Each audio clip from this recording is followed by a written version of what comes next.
শ্রদ্ধা জানানো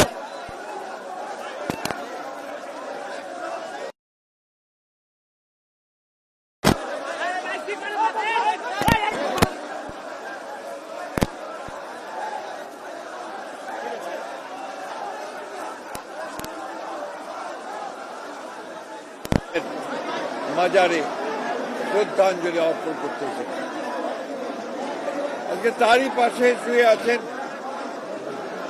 আমাদের আরেকজন জন্ম অপরাজেয় নেত্রী, মহিষী নেত্রী, যিনি তার সারাটা জীবন বাংলাদেশের গণতন্ত্র, স্বাধীনতা ও সার্বভৌমত্বের জন্য লড়াই করে তার জীবন উৎসর্গ করেছেন।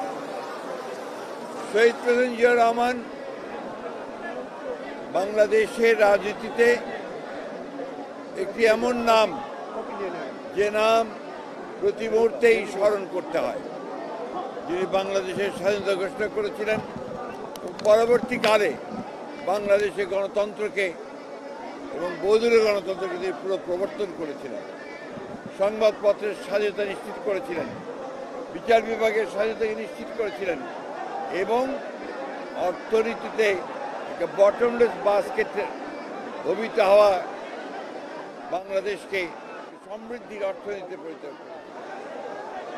শহীদ প্রেসিডেন্ট জিয়াউর রহমানকে সেই জন্যে আমরা বাংলাদেশের মানুষ প্রতি বছর স্মরণ করি। তার অনুসৃত যে পথ, সেই পথে আমরা সামনের দিকে এগিয়ে যাই, একটা উদার গণতান্ত্রিক বাংলাদেশ প্রতিষ্ঠা করবার লক্ষ্যে আমরা আরো দৃঢ়ভাবে শপথ গ্রহণ করি।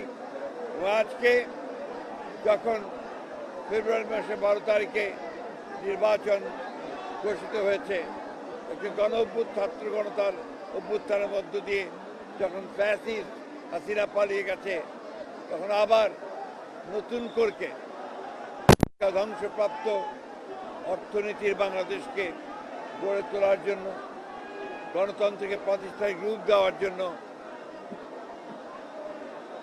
আমরা আজকে এখানে শপথ নিয়েছি। এবং এই শপথের মধ্য দিয়ে বাংলাদেশ জাতীয়তাবাদী দল এবং সমস্ত অঙ্গ সংগঠন বাংলাদেশে শহীদ জিয়ার যে আদর্শ, সে আদর্শকে এখানে বাস্তবায়িত করবে, এই শপথ আমরা আজকে এখানে নিয়েছি।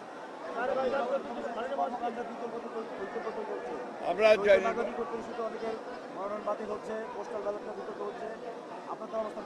এটা বরাবরই আপনার নির্বাচন কমিশনের যখন বাছাই হয় তখন কিছু সমস্যা থাকে, এটা নতুন কোনো ব্যাপার না। আমরা এখন পর্যন্ত নির্বাচন কমিশনকে দেখেছি যে মোটামুটিভাবে তারা যোগ্যতার সঙ্গেই কাজ করছে। আমাদের যে সমস্যাগুলো একটা আমরা মনে করেছি, সেগুলো আমরা গতকাল তার সামনে তুলে ধরেছি এবং আমরা বিশ্বাস করি যে নির্বাচন কমিশন যোগ্যতার সঙ্গেই এই নির্বাচন পরিচালনা করতে